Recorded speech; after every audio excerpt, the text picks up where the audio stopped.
All right. Let's go on to, stay tuned for that at the end when I'll tell you about what this is and give you your homework.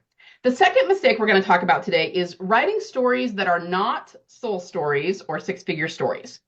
I know you don't know exactly what those are. I'm going to define them for you. Soul stories. This builds on what I've already said about the subconscious mind and your unique well of creativity.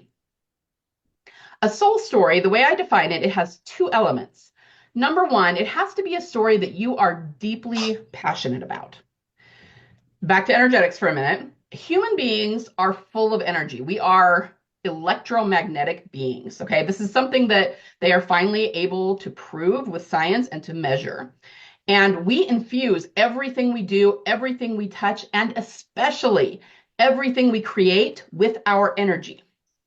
So, what this means, we don't yet have the technology necessarily to quantify what I'm about to say, but I can tell you that the passion you have for your story bleeds into your words, the words that you put on the page, and the reader will feel it. They will feel it in an almost tangible way. Okay. This is why fiction writers have to be highly emotional people on one level or another. I don't mean necessarily that you have emotional outbursts. I mean, there's a lot of different ways that this presents, but we have to be very in tune with our emotions. And very often we're in tune with other people's emotions. We're people who absorb the emotions of others. But we have to do that. We have to be that kind of person. Otherwise, our stories would always fall flat if we didn't have the emotion to infuse into them. So one thing that gets talked a lot about in the fiction writer space is writing to trend. So let's say that a major trend comes up, the ones we've all seen in the last 15 years, there's vampire romance or billionaire or whatever. And people want to hop on that trend, like hurry and write a book for that genre to make some money. Some people say that it's a terrible thing to do and you should never do it. And other people say it's great, it works, you should totally do it. And the thing that I want you to appreciate about this is that some people who write to trend are very, very successful at it. They write the book, they publish the book, they make a ton of money. Others do the exact same thing and their books flop. So this is why it's actually a little bit ridiculous, the debate that goes on, because obviously the actual act of writing to trend is not the deciding factor here. It can go either way. So it's not like if you do this, it's going to work, or if you do this, it's not. There's something else going on here that's the deciding factor. So what makes the difference? It is the passion the writer has for the story they're writing. That's what makes the difference. If someone decides to write to a trend and they genuinely love that genre and that story that they're telling, their book will probably do well on that trend. If someone doesn't particularly love the genre and they're just throwing a story together to hop on the trend and make some money, their story is going to tank for exactly the reasons I already said. They're not feeling the emotion, the passion for this as they're writing, so it's not going to infuse their story, the reader's not going to feel it, and the book is going to tank. So having passion for the story you write is probably more important, especially to marketing and book sales, than people realize. Now, I know all of you, in just a common sense way, know that you should have passion for your story. You don't want to write something you're not passionate about, right? But we just need to recognize this as an energetic principle when it comes to creating a business out of our fiction. So soul story is a story you feel deeply passionate about telling. And the second element is that it does need to be written from your subconscious creativity. So everything we already talked about. And that's because it will infuse the story with your uniqueness, with your experiences, with your belief, with the lens through which you see the world. And that makes it so that it is your soul story. So back to when I said that we could all have the same outline and write a different story, assuming especially that we're writing that from our subconscious creativity, we're going to each be writing our soul story or our soul version of, if you will, of that story that has been outlined. And that's why it'll be different for everybody. If somebody just sits down and doesn't really feel it and just kind of throws something together based on the outline, that their story is probably going to tank. Everyone else's will do well if they're written from their subconscious creativity. So these are the two factors that go into soul stories. Soul story is not one that's come from the conscious logical mind. It's not a cliche or something that's been copied or regurgitated from other stories you've consumed. As the name suggests, it's full of elements that are uniquely you, that come from your beliefs, experiences, thoughts, upbringing, understandings, and everything else that goes into your identity as a human being. That is your soul story. You want my phone, babe? That's what she's saying. Guys, we've still got some people that are You're gonna sit on the couch. Unmuted here. You're gonna sit there. Let me find who it is and I'll mute them. Liesl, you can hit mute all participants. All right, come on. Yeah. I'm looking for where I can do that and it's not coming. Here, baby. Let me find it. I can't play with those. In the participants thing.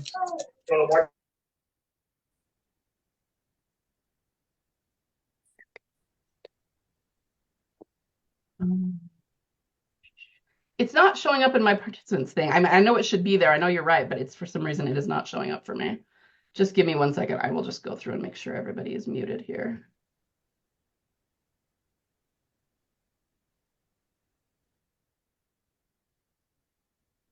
Okay, I think I got everybody. All right. Sorry about that, guys. Back to this. So now let's talk about six-figure stories. We covered soul stories.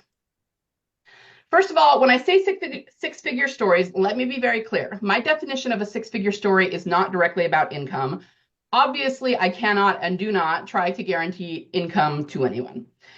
It's all going to depend on the work you put into your story and your author career. But I call these six-figure stories because they have the potential to become six-figure stories, to make six figures if they're marketed correctly. Now, some of you may be thinking, wait a minute, don't all stories have the potential to be six-figure stories? This is where I might surprise you a little bit. I'm going to go with no. Now, technically, theoretically, yes, I guess all stories have the possibility. But what I'm going to say is that there are certain elements that are necessary to create a six-figure story. And if you don't have those elements, then no, your story's not going to have the potential to be a six-figure story. So if you don't know what those elements are and you're just writing a story, then you could say, yeah, theoretically, you have a chance of hitting six figures, right? Everybody has that chance. But I'm talking about breaking down what is required to create a six-figure story, right? So we're talking about the potential there. Now, this is a pet peeve of mine. Tell me if you guys have heard this around the industry. People like to talk about how, you know, an author writes however many books, maybe they write 4 or 6 books, and most of them do okay, mediocre, and then finally one of their books hits it big. And what people like to say is that, yeah, it is because they learned how to market. Yeah, it is because they now have a bigger email list. But really, you know, and maybe they also, because they've written several books, they've become better at the craft of writing. And then somehow all the stars align and their book takes off. I hate it when people say that.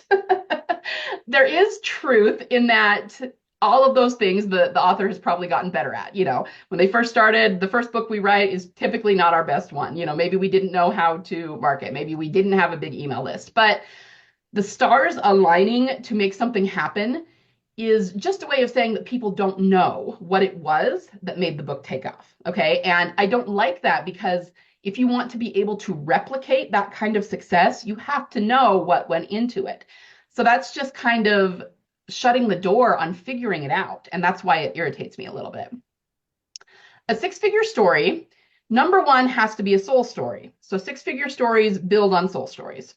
But there's an added element that six-figure stories have, in that they also serve the reader. So to illustrate this, let's talk about another debate we hear about in the fiction author space a lot. Writing to market versus writing to passion. Just to give a quick definition of what those are, writing to passion is obviously writing what you want as the author. You know, the kind of people that say, I write for me, it's my story, nobody's going to tell me what to put in my story, it's mine, I'm writing it. That's writing to passion. You're just writing what you're passionate about. Writing to market means looking at genre and tropes and genre conventions, obligatory scenes, and trying to give the reader what they are looking for in a story. This has been a big debate in our space for years now, But once again, most of the debates that go on in the fiction author space, I just have to kind of chuckle and shake my head at because they make no sense at all.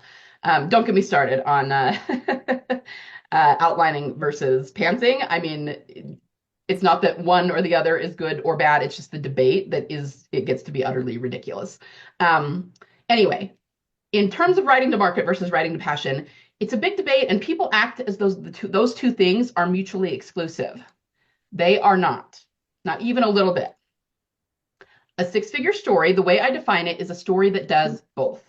It has the passion of the writer infused into the story, as I've been talking about, and that produces emotion from the side of the writer. But it also serves the reader by meeting them where they're at and giving them what they want, which means writing to market, genre tropes, etc. Coming up with ways to serve your reader should fuel your passion more. So when you have a great idea for a story and you're loving it, and then you start doing your research into the market, figuring out things should make you even more excited and more passionate about them. Now, I understand that sometimes you'll look at a trope and you're going, I do not want to write that into my story, but I support that. If it doesn't feel right for your story and it brings your passion down, then I'm telling you, it's not right for your story. Don't do that. But you should be able to find things that actually make your story better and enhance what you've already come up with. And then you use that passion you have to write the story and incorporate the to market stuff so that you can serve your readers. They should go hand in hand. So when people say they don't want to use tropes because they're cliche or formulaic, or they want their writing to be more original than that, it's just that they're looking at it all wrong. Obviously, you don't and shouldn't write anything that doesn't resonate with you. So never force yourself to use any trope or write any genre or story that you are not completely in love with, okay? That's not writing your soul story, and you'll be hamstringing your sales before you even finish writing the book. If you're writing something that you are not passionate about, you're wasting your time in the worst possible way. And I don't want that for you. But what you should do is figure out tropes that resonate with you and will work for your story and enhance your story, and then turn on the tap of that subconscious creativity we talked about that I will be giving you a tool for at the end. And it's going to show you, meaning your subconscious creativity is going to show you how to use those tropes in new, exciting ways that are unique to you and that your readers will fall in love with all over again. This is how it should work. It's how you create a six-figure story. If it's not working that way for you, then something's wrong, something's amiss. Either you're trying to force yourself to write tropes that aren't resonating with you. And again, if it doesn't feel good or right to you, or you aren't super excited about it, that is your subconscious mind telling you to knock it off, okay? Listen to that. Remember, your emotions come from your subconscious. So if you're not feeling the emotion about this story or about this trope, that is a sign that you should not be doing that. So either you're trying to force yourself to write things that don't resonate with you, or once you've decided on your story and tropes, you may be approaching them with your logical conscious mind without realizing it. And if you're not approaching it with your subconscious creativity, it's going to create a whole lot of boring where those tropes are concerned, because you're just regurgitating the way everyone else has used them. You're not tapping into your creativity to make them uniquely yours. So you see what I mean? So once again, mistake number 2 is not writing soul stories / six-figure stories. And the way to do this, to fix this mistake, is just to start writing them. So it's important that you understand what a soul story is, because that is your passion coming through. And your passion is going to infuse the story and make the reader like it more, want to read it more, feel what you feel about the story. A six-figure story has the added element of also serving the reader. If you have both of those things and you are writing the story with enough emotion, writing from your subconscious creativity, then you have all the elements necessary to potentially write a six-figure story, okay? I think I kind of just said this. Six-figure stories, a soul story that also serves your reader, is the only story that is ever going to have a chance at becoming a bestseller. It's the only kind of story that's going to give you, the author, the true satisfaction and joy in what you're writing. And it's the only kind that is ever going to produce a catharsis for your reader. We're going to talk about this more in just a minute. So just to reiterate one more time before we go into mistake number 3, you need these things to create a six-figure story. So what I will say too is that any story out there that was written that is not emotional, that is not producing emotion in the reader, will never hit a bestseller list. Okay? That's not the way it works. Notice how dictionaries and encyclopedias, you never see them on the New York Times bestseller list. Why? Because they're just facts. They're good information, but there's no emotion there. There's no passion there. Any story that ever did well created emotion in the reader. And we're going to talk later on about different ways to create emotion. When I say emotion, you can create emotion in your stories in way more ways than you realize. We're not just talking about make your character cry more or put more happy, sad, excited, fear into your scenes. That's one way to create emotion, but there are about 10 others. Okay. And so just know that if you aren't doing this, if you aren't creating this emotion, this is why I say, no, not every story has the potential to reach six figures, because if these things are not present in the story, it's just never going to happen. If you put these things into your story, and then of course you still have to do things like edit well, cover, market, but then you have actually a really good chance of making good money on your story. Okay.